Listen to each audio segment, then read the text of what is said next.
Hello and welcome to part 3 of our ADP, looking at round 3 now. Well, excited to be back for the third part, and hopefully what these videos will do for you is, as Al rightly said at the end of the second one, it will help you with those first sort of 4 or 5 rounds, or 3 rounds, depending on size of league. Yeah. Key players to sort of think about, and you're getting our perspective, particularly my perspective, and hopefully some of Al's insight as well will come out as we move along in some of these videos. Without further ado, let's get on with it. The first one's Devonta Freeman.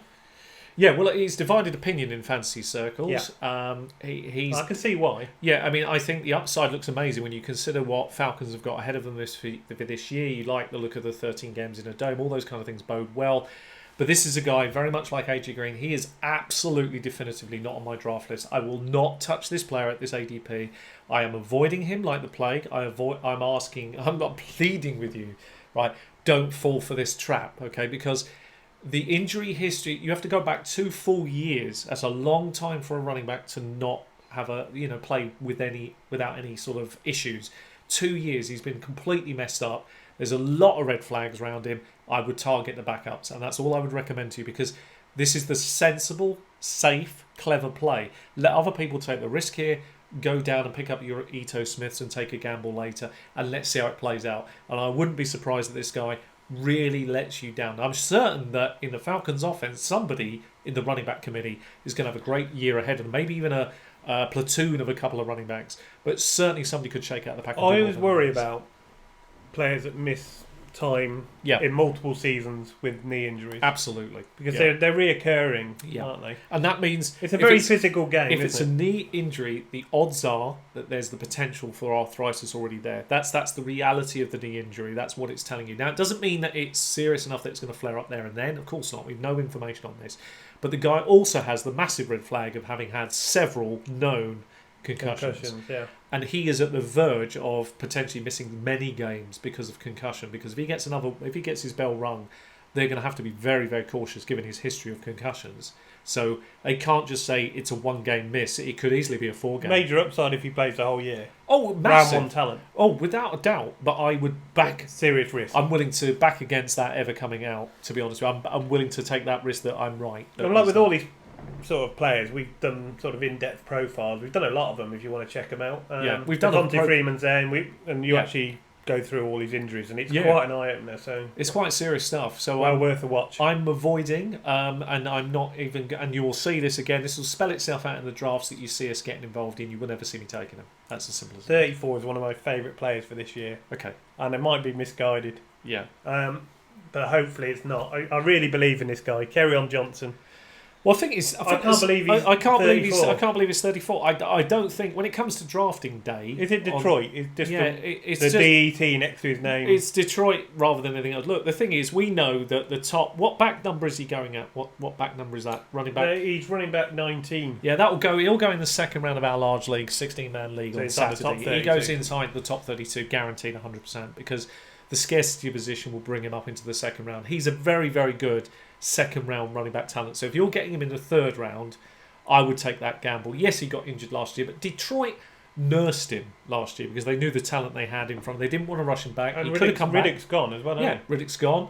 All the markers point upwards. I mean, yeah, he did have an injury, but I think he could have come back last year if they wanted to. But they decided they looked after him. They looked after him, and they wanted him back for this year. And they're building. They still believe there's a team there for a potential. There's no Blunt. There's no Riddick. I think it's a good team. All you've got to worry about is I agree. CJ Anderson and if you put him in the mix with Devonta Freeman, I'm more comfortable taking him. You look at him at some of the other running backs going much higher. I'm more willing to throw the dice and take a go with him than I am some of them. I like him. I think it's a great ADP. If you can get shares of that ADP, you take it. If you can get if it has to be inside the top 32, you take it. And you just pray that Zach Zenner and CJ Anderson just don't steal his see how this rolls out. The guy's capable of taking the ball anywhere on the field to the house. He can get you big numbers. He could be very, very explosive in PPR. Very good in standard, actually. It could be anything you want. So I'm willing to roll the dice on him because I just think of that ADP. It's criminally undervalued there. Big thumbs up for Kerryon. 35, Stefan Diggs.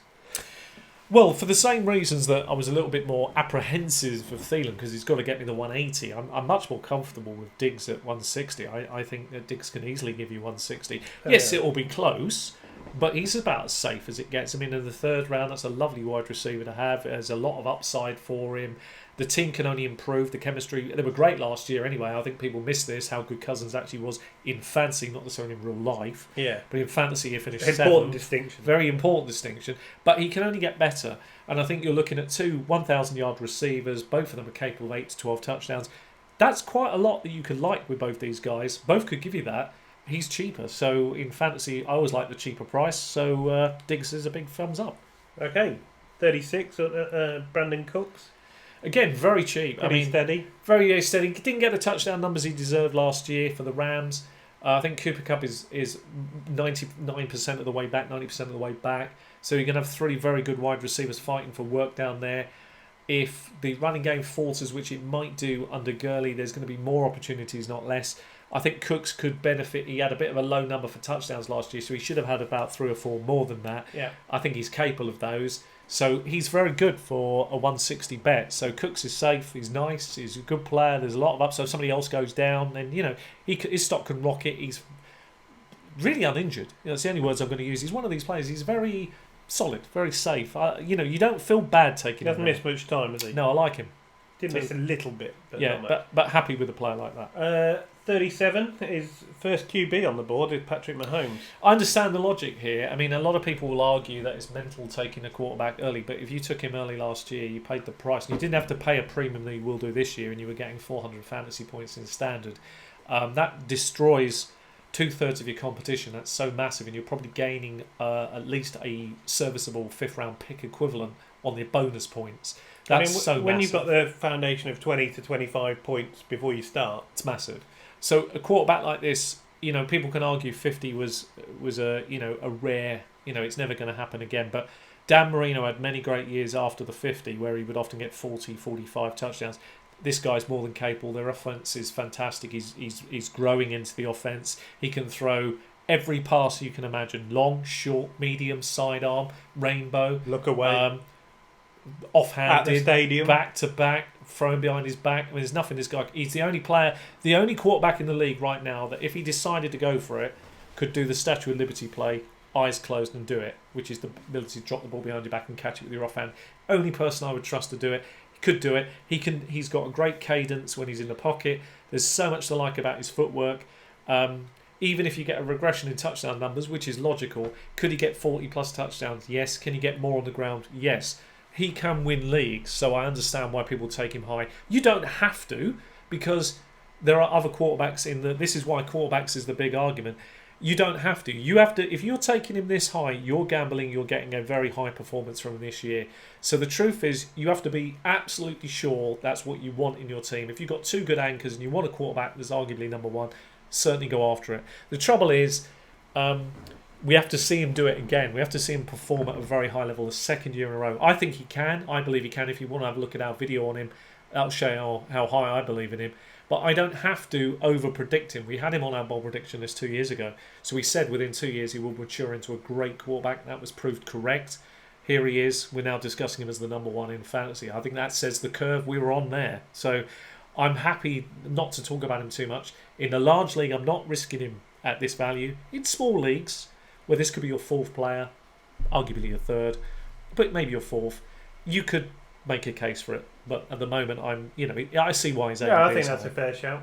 38, AJ Green. Now he's going to fall further. Because he should go lower down, unfortunately. He's fallen a little bit, but he's going to miss at least 1 to 4 weeks. I think we have to err on the side of caution. It could well be 4.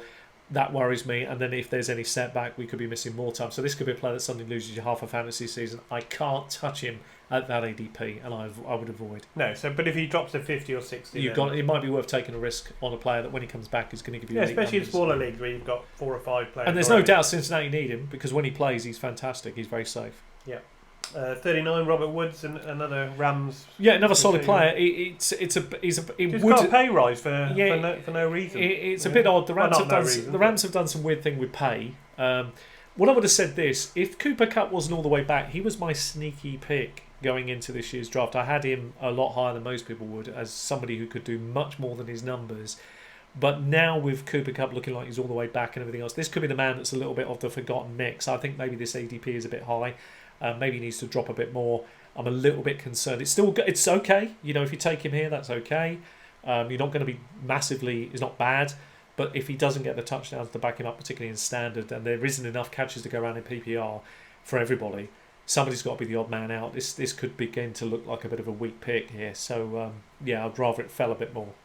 Okay, 40, third tight end off the board, Zach Ertz. No chance. I'd rather target his backup than I would Zach Ertz. I mean, it's mental stuff here. Don't target tight ends at all. Avoid them. Get a packed tight end and you won't be far off the numbers. There's only every year for the last 5 years in fantasy, there's been 2 or 3 tight ends that have produced way above the metrics. But you try guessing them. It's not always easy. Yes, we've had Gronk. Now we've got Kelsey. But other than those 2 that were elite at their time, a couple of good years. But also injuries too. Yeah, I'm not trusting injuries to a Wentz as well. Yeah, it's such a worry for me. So no, I'll avoid and take risks on other people. I'd even take his backup late as a throwaway pick, and maybe that might end up being the smartest tight end move of all. I do like Goodert, but Well, we'll see how it plays out. But I'm not risking Ertz here, no, and I would recommend against it. Try other things. Okay, 41, Julian Edelman. Well, he was elite in the Super Bowl. Every time he plays, he's brilliant. The trouble is he has got injury history. That worries me. And drug history now. Drug history PED. now. He had that alien DNA inside him. I'm considerably worried about how healthy this guy stays. I mean, he plays with such gay abandon over the middle. His cavalier approach to fantasy football. I love that. I love that when he plays and he's on song with Brady. How do you cover him? It's ridiculous. It's impossible to cover. He proved in the Super Bowl how elite he is. Can he get you the 160 to 140 here? Because it depends on the league size. Can he get you that? Yes, he can. But I do worry about the injuries. So he's a little bit like one of those players that I get it, but I'm not his biggest fan, but I get it. In fantasy, it's okay. But I just think there are better players around him and belief in that are probably more chance of being secure for the full season rather than a few games where he misses skills and worry about it. Particularly if it ends up being in a playoff run, I would really worry. Okay, 42, Kenny Golladay. Well, the good thing with him is he's falling a little, which is good because at this ADP he's got to deliver what he did last year, and it's Detroit. I think with Kerryon in the team, it helps Kenny Golladay because it takes away the cover, which is good. If Kerryon misses time, it affects Kenny a little bit, although he played very well without him. But I just think they've got a year of tape on him, so you are paying for last year's height of his fantasy ability. We had him on a bold prediction last year. He won't be on this year. We don't need to highlight him. We've already talked about him. He has got the capability of taking that next step. It's just I think we have to see a little bit more. I don't want to pay a third round premium for him, but it's pretty close. I mean, you'll be arguing whether it'll be worth 160 or if it's 140 because it's a smaller league. Yeah, it's worth a shot. He's okay. But you are paying the premium for last year's ability. Last year you were getting him in the 7th and 8th round. Can he kick on again and go higher? It's possible, but I think that when you look at the other wide receivers that are ahead of him, it's very hard to see him squeezing in amongst those kind of numbers. And it's very difficult. Detroit have this ability to self-implode. A lot of players go down injured. Yeah, I do worry. So, for this year, he's solid there. It's okay, but there are other players I prefer over him for this year. Like this next one, Josh Jacobs. Well, I don't like him at all. I hate him. I absolutely hate him. I think this is mad stuff actually in fantasy. Let me tell you why. Right, so here's the issue with him. His sample size is so tiny, and it's actually really worse than you think. Because when you look at it, you think, wow, it's amazing. 600 yards, 10 touchdowns in limited game action. But actually, he was coming in right at the end of games when the defenses were tired. A lot of it was, when the teams were being rolled over and they were just running the clock out and he would break a big one. Teams' will were destroyed. You have to hang back a bit here and take a step back and think, this guy's never played even 10 games in a college profession. So my big issue with him is I think there's a player that's good. The question is how good. We don't know yet. I don't want to pay this premium for this guy. Something you don't know. That I can't see. I could get it if he played 10 games and we were talking about a 1,400-yard guy, 15, 16, 17 touchdowns in the college level, having played. I'm not worried about actually... The opportunities there, though. There is an opportunity for 3-down work, but there's also some question marks, right? So the one thing... this is another thing I'm throwing in there. I don't want to worry you or anything, but look, the one thing I would say is this, right? Derek Carr, for his faults... and we're going to talk about one of them in a minute, is capable of throwing 4,000 yards. That he showed last year. So when we're talking about the short passes, that's the sort of 10 yards, the intermediate 10 to 20, 25, and then the longer 25 plus kind of throws. I think where he makes a good living is in the sort of intermediate range passes. Where he's okay at the longer range, I'll tell you where he's weakest. Short. So the running back coming out of the backfield really worries me. So that's what he's going to have to do, Josh Jacobs. You want to get these dolly passes. This isn't Derek Carr's game. That is not his forte for two reasons. One, the pressure that he's going to feel. Yeah, he's done all right with Richard, though. Done all right, but he's going to feel a lot of pressure this year. So I don't think that this is going to necessarily favour this Josh Jacobs move. And I'm not sure about the longevity of this guy. So I feel the longer the season goes along, the more we're going to see this guy hit that rookie wall quick. Because he hasn't got a pedigree. It's hard enough for any running back, actually. We don't know how tough he is, really. Yet. No, it's hard enough for any rookie running back to come in and play 16 games. It's tough. Really tough. But at least if you've got a motor and you've played for 12, those 10 games and played playoff games, you know what it's like to play 13 or 14 games. I've got a much more credible history around you, and I can think, yeah, this guy could do it. Yeah. This guy, I don't. And I'm really worried that this is the biggest risk reward in that round. Could be boom. It could be, yeah, I've got myself a first round running back here. But it could equally be a bust, and a bust is horrible because the floor's right through the floor. Because particularly if he tires, gets banged up quickly, misses games, and very much tires right down the stretch. So I can't place this kind of stock value in this guy at this moment, and I would recommend avoiding unless you've already got 3 running backs and you're prepared to put him as your 4th. Okay, if that's what you want to do, that's fine. 44th, Tyler Lockett. He's definitely going to be the top receiver there. Yeah, he did very well last year. Better than I thought. Stayed the whole season through. Got through the glass situation. Been glass for so long. Lockett's always been banged up. And that's the worry with him, isn't it? It's nice to see him play pretty much the full year. Very well. There's nothing wrong with this ADP in terms of he deserves the ADP.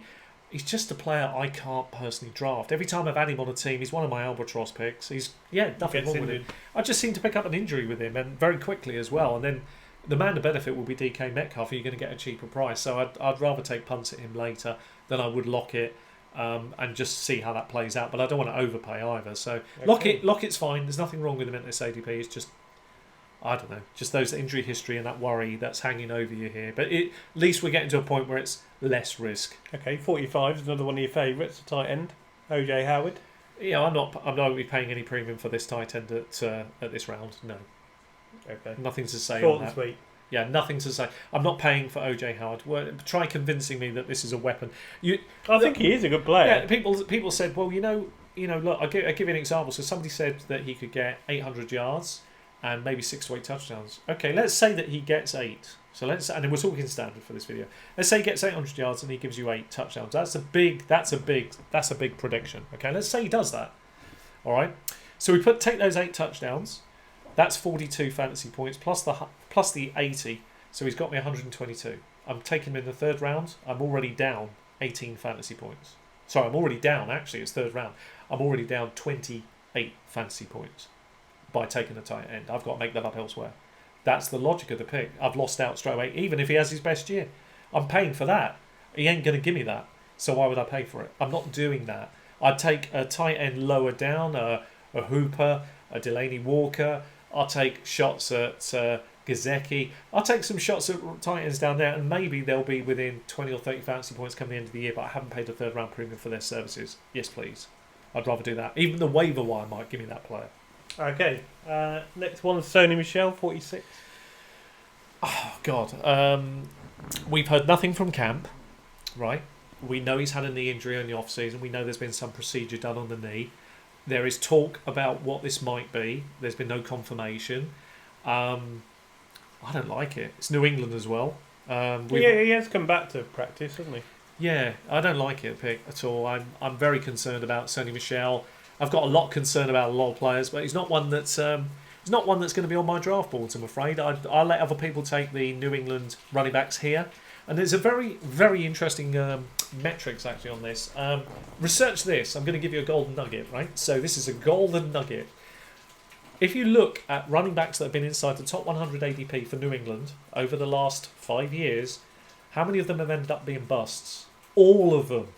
That's an interesting stat. He's inside the top 100. He's a bust. Have a look who isn't inside the top 100. That's who you should target. That's my piece of advice to you. That's it. I'm not going to tell you any more than that. Just being totally fair with you. I wouldn't touch any New England running backs. We learnt the lesson ourselves the hard way a couple of years back. We took a flyer on a player we thought could come through the pack and deliver. And for a couple of weeks we looked great. And then he did what all the other running backs James White did pretty well last year. But James White wasn't in the top 100. Damien Harris. Damien Harris would be the player I would target late on, right? But it's late. You don't have to pay the ADP. Take a shot at him. And do you know what's interesting as well with him, right? So if you go back to just a year ago at college level, he was so high on people's draft board. They've forgotten all about this. A year later, because he's not hyped up, everybody's forgotten about him. He's gone to New England. They picked him up on the cheap. They'll marinate him.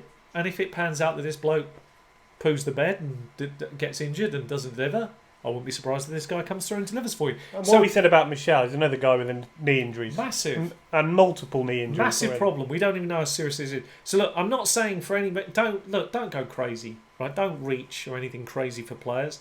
Don't do that. But just if he's there at the right ADP, go and get him. I mean, take a share or two here and there and then see how it plays out. And we'll come back and look at this next year and see whether this happens again. But it has happened 5 years in a row. And you can do the research on this. And I'll tell you, you'll look at him and you go, oh, God, yeah, bust. Last year, James White, 144. He was arguably the best running back. There you go. Yeah, well, no, don't disagree. Definitely was last year. Well, for points-wise. Yeah, points-wise, yeah. 47, Chris Carson. Very good. Yeah, good pick. Big fan of his as yeah, well. big fan. Like him a lot. Tape doesn't lie, as they say. I mean, he does your eye test. Does he meet the eye test, the owl eye test? Yes, he does. He's tough. He's between the tackles, runner. He played for a contract. That's how I looked at it last year when he got in. He looked like he was playing for, I'm the lead back here, come and take it off me. Penny's got a hell of a job ahead of him. He's going to take this guy on and beat him because, A, this bloke's playing for his future. This year is very important to Carson. I think even though stock value has been placed in Penny, sometimes you just have to see that the writing's on the wall. I'm not saying both can't have work, but I just think Carson is supreme and he has the trust of the quarterback. The line like him. He's so generous. Plus they switched to running the ball a lot now, haven't they? It never does you any harm when you're a running back and you look after your offensive line. If you have a little... Marshawn Lynch always did that. Yeah, let me tell you something. There's a little bit something going on. If you have a little dig in about this, okay, it's hard to find, but there's some little hints of what Carson did for the offensive line last year in terms of looking after them. That is going to enamour you to your team. Those are the kind of things that can keep your job. The same like Philip Lindsay. Those are the kind of things that will keep you in a job. So I'm quietly confident that Carson is the one. Penny will get some chances, but I wouldn't be surprised that Carson holds on to the job in a high-performing running team. This is a great RB22. RB22. You love that. Love that a lot. I mean, outside our own metrics for a player could fall in the third round. Happy days. Yeah, happily take shares of him all day long. I don't mind him at all. And I don't mind people knowing that. I like him. So he's a good player. Right, the last one Yeah. we briefly talked about in the last episode, or alluded to. Number one strength of schedule this year, Mark Ingram. Yep. Team that's going to run an RPO offense, high Yeah. focus on the running game. Yeah, I mean... 48. Mark Ingram will not be, in our leagues, any of our leagues, a running back outside the top 2 rounds. I do not see Mark Ingram going outside the top 2 rounds. I've already been incredibly high on this guy before this season. I've made it very clear in the Mark Ingram video what I think of him and how high I'd be prepared to pull the trigger on him. He's a second-round target player for sure. He should be second round. You can go in quite hard on him. They're going to run all day long. He's going to carry the load. Forget this Justice Hill nonsense. This is just nonsense. The only way that this pans out is if Ingram goes down injured. Justice Hill will have to wait. He's a marinade on your dynasty bench kind of player. Then he may have some value next year. That's fine. But for now, this is all Ingram's. Ingram's a 3-down kind of workhorse. He's got the bit between his teeth. It's the perfect situation for Ingram to really have a go at. In standard, this should be perfection. I mean, I can see a lot of touchdowns here. This could be really nice for Ingram. There's a lot to like here at this ADP. If you can get this ADP, take it all day long in redraft. I just don't think it will be there when we come to draft. A freebie, maybe. Freebie. I mean, you'd love to... I'd happily, put him with other running backs as my 1-2 punch quite comfortably and then, be very comfortable. And if you've got any doubt over Ingram's longevity, which I know there have been issues in the past with PEDs and various other violations, but as much as there's risk, there isn't risk here at 48. And if you've got any doubts, then take Justice Hill late. Just add the two together and you've got your RB1 for the season, if that's what worries you. But Gus Edwards? He doesn't worry me. No, it's Ingram's job here. And I would take a flyer at Justice Hill. I wouldn't worry about Gus Edwards. Unfortunately, that time has gone. So we move on. NFL moves fast, unfortunately. So there we have it. Okay, well, we've done the 3 rounds now. Hopefully, give you a bit of a clue to what we're thinking, what Sean's thinking for the first 3 rounds for some tricky players. Whether he's pretty definitive whether he likes them or not. So it'll help, and hopefully you'll look back and like it. I mean, last year when we were doing this, at the time it looked really hard, but you look back and you think, "Carl, that you avoided so many injuries, you avoided so many problem players," and that's why we're doing it because. I'm not saying it's right or wrong, but at the moment we're on a very good purple patch. We've got a real inside head track into what seems to be working in terms of how to look at things. And if we miss something, it's because an injury came out of nowhere. And that's the key, I think, with these kind of predictions at the moment. And that's why the bold predictions are so strong, because they focus on this kind of insight and then hopefully lead you to some fantasy gold where people have, where they're going one way, you've seen something the other way, and you can really capitalise. And we'll see how it plays out. I mean, let us know your thoughts. 16 good, bad and ugly players. It'd be very interesting. Again, there's going to be difference of opinion. We want those. We love them. We do love comments on our videos when you make them and you make us rethink certain things. That is always useful. Or make us actually think why we're right, because sometimes you will back us up and say, yeah, we agree with you because of X, Y and Z that we hadn't considered. That's always very useful. We like them a lot. So please continue to do it. Share the videos. And as Al said, just keep watching and let us know what you think. Oh, yeah, if you've enjoyed it, leave a like on the video, and see you in the next one. Got good stuff coming up, and thanks for watching.